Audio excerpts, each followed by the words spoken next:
Le monde de Peppa Pig semble être un endroit plein de joie et de divertissement. Mais ce que peu de gens savent, c'est que derrière certains personnages de l'histoire se cachent des passés sombres, empreints de tragédie, qui surprendraient même les plus grands fans de la famille Pig. Et l'une de ces histoires concerne les véritables origines de l'un des personnages les plus aimés de la série, Madame Gazelle, la maîtresse de Peppa et ses amis. La vérité, c'est que même le fait que beaucoup pensent qu'elle est un vampire est entièrement lié à cette sombre origine du personnage, inspirée par une institutrice appelée Grazielle Morgenstern, qui a vécu il y a longtemps dans un pays lointain et qui a traversé de nombreux moments difficiles dans sa vie. Ce que nous allons vous raconter aujourd'hui est bien plus effrayant que n'importe quelle légende de vampire. Venez avec nous découvrir un peu plus cet incroyable monde de Peppa Pig.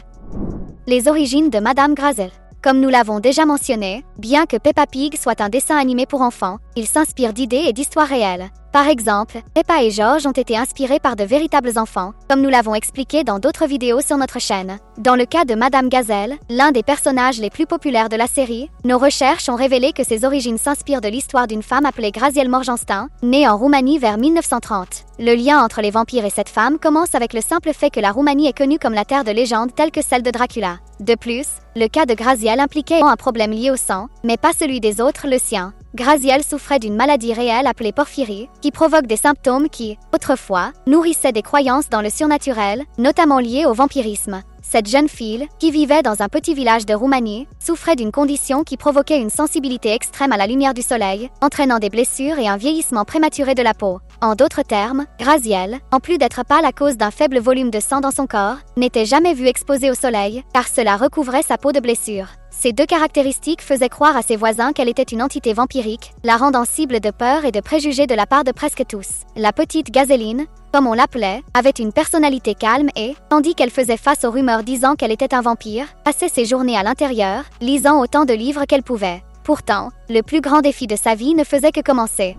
Les préjugés liés à son apparence. La plupart des contes de fées trouvent leur origine dans les campagnes européennes, car les gens utilisaient des histoires fantastiques pour expliquer des phénomènes qu'ils ne comprenaient pas. Et bien sûr, dans le village de Grazielle et de sa famille, ce n'était pas différent. En raison des marques sévères laissées sur sa peau par le soleil, on commença à dire qu'elle était maudite. Les gens voyaient ses blessures et son apparence vieillie comme la preuve qu'elle était une créature surnaturelle. À 15 ans, Grazielle semblait en avoir 40, ce qui ne faisait que renforcer les rumeurs selon lesquelles elle était un vampire. La famille Morgenstern se composait de Grazielle, de ses deux sœurs, Griselda et Gabriele, et de leur père. Curieusement, toutes souffraient de la même condition, héritée de leur mère, décédée en donnant naissance à Grazielle, la cadette. Seul leur père n'avait pas cette maladie. Comme elles ne pouvaient pas aller à l'école pour cette raison, leur père les éduquait à la maison du mieux qu'il pouvait, tout en travaillant comme bûcheron, spécialisé dans l'abattage des pains semblables à ceux que l'on voit à côté de la maison de Madame Gazelle dans le dessin animé. En plus de les éduquer, Monsieur Morgenstern leur apprit également à jouer de la guitare et à comprendre le fonctionnement de la musique, car leur famille, d'origine rome, était profondément attachée à la joie et à la danse. Cela pourrait être l'un des éléments confirmant le lien entre le personnage du dessin animé et cette histoire réelle.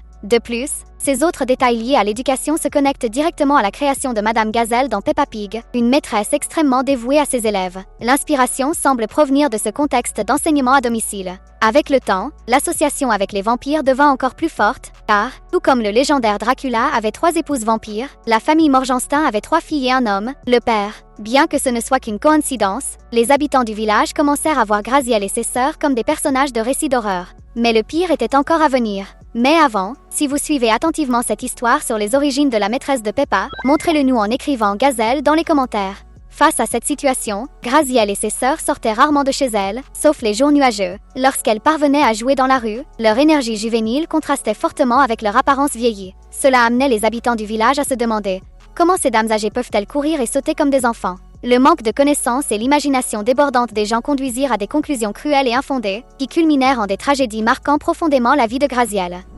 L'attaque. Un jour ensoleillé, le destin de la famille Morgenstern changea à jamais. Les habitants du village, consumés par la peur et les préjugés, s'armèrent de torchers et marchèrent jusqu'à la maison de la famille. Ils croyaient que les 3 sœurs et leur père représentaient une menace pour leurs enfants et leurs animaux. La situation devint tendue. Le père des sœurs tenta de défendre sa famille, mais il fut attaqué par l'un des hommes en colère, qui le poussa violemment. Il tomba et se frappa la tête. Le coup lui fut fatal. Avec leur père mort et la foule déchaînée, les 3 sœurs s'enfuirent dans la forêt, laissant derrière elles tout ce qu'elles connaissaient. Elles passèrent des nuits dans le froid glacial de la forêt, jusqu'à ce qu'un gentil marchand itinérant, voyageant en charrette, les emmène à Bucarest, la capitale de la Roumanie. C'est là que l'histoire des sœurs Morgenstern commença à changer. Grazielle n'était pas seulement une jeune fille malade avec une histoire tragique. Depuis son plus jeune âge, elle avait un rêve simple, se faire des amis. Dans leur village, cela était impossible à cause de sa maladie et des préjugés. Mais à Bucarest, les gens étaient plus ouverts, et elle commença à entrevoir une nouvelle chance de vivre. Dans la ville, les sœurs eurent enfin accès à des traitements pour la porphyrie,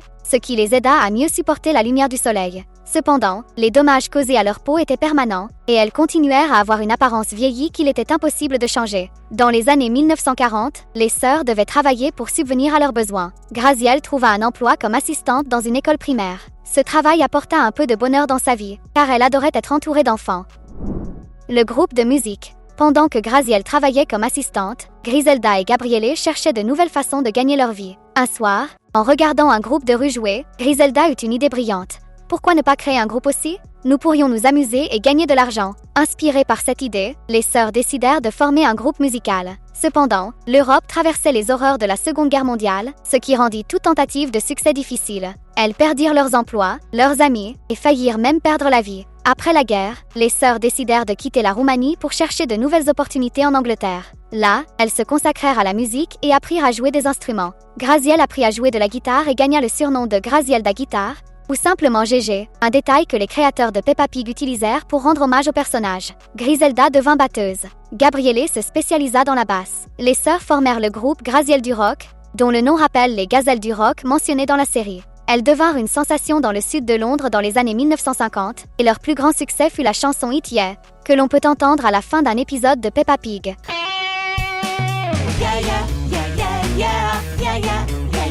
Malgré le succès et la joie que la musique leur apportait, Graziel sentait qu'il manquait quelque chose dans sa vie. Son rêve de se faire des amis semblait en partie réalisé, mais elle recherchait quelque chose de plus profond, quelque chose que ni la célébrité ni le succès ne pouvaient combler. L'histoire de Graziel Morgenstern n'est pas seulement faite de tragédie et de dépassement de soi. Elle est aussi un rappel de la manière dont les préjugés et l'ignorance peuvent marquer irrémédiablement des vies. Si cette histoire vous a surpris, n'oubliez pas de vous abonner à la chaîne et d'activer la cloche pour recevoir des notifications sur nos prochaines vidéos. L'école et un nouveau départ. Malgré le grand succès du groupe Graziel du Rock, Graziel n'était pas complètement heureuse. Elle savait exactement ce qui manquait à sa vie, la joie d'enseigner aux enfants. Depuis qu'elle avait obtenu son premier emploi en tant qu'assistante de maîtresse, Graziel avait l'impression de suivre les traces de son père, qu'il avait éduqué à la maison et avait toujours été une figure inspirante. Être en classe lui donnait l'impression qu'il était toujours à ses côtés, la guidant. C'est pourquoi Graziel prit une décision courageuse.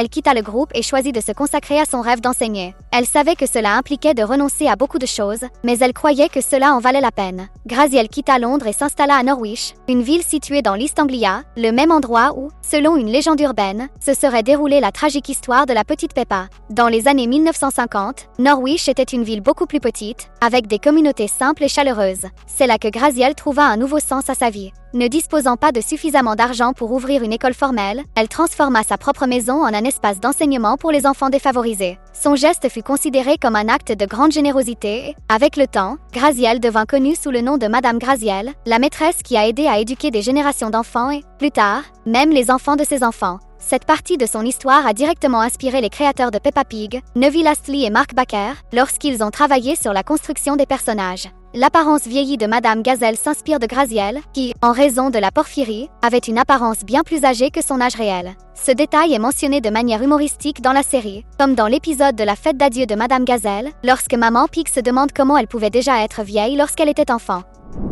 L'école et la musique. Graziel n'enseignait pas seulement les matières de base, elle introduisit également la musique dans la vie de ses élèves. En raison du manque de ressources, elle fabriquait souvent elle-même les instruments, réutilisant des matériaux et improvisant des leçons créatives. Ce détail apparaît également dans le dessin animé, où Madame Gazelle enseigne fréquemment la musique et organise des représentations avec les élèves. Le manque d'argent était un défi constant. Graziel devait organiser des bazars et des événements pour collecter des fonds, et même des matériaux simples comme les paillettes étaient considérés comme des articles de luxe. Dans la série, on voit que Madame Gazelle déteste les paillettes, probablement une référence au coût élevé de ce matériau dans la réalité. L'incroyable histoire de Graziel Morin et de ses sœurs n'a pas seulement inspiré les créateurs de Peppa Pig, elle a également laissé une empreinte dans le cœur de ses élèves. Elle a consacré sa vie à l'enseignement, surmontant les préjugés, les difficultés financières et les traumatismes du passé. Le choix de transformer le personnage en une gazelle dans la série était un hommage au nom du groupe qu'elle avait formé avec ses sœurs, tout en capturant son élégance et sa force.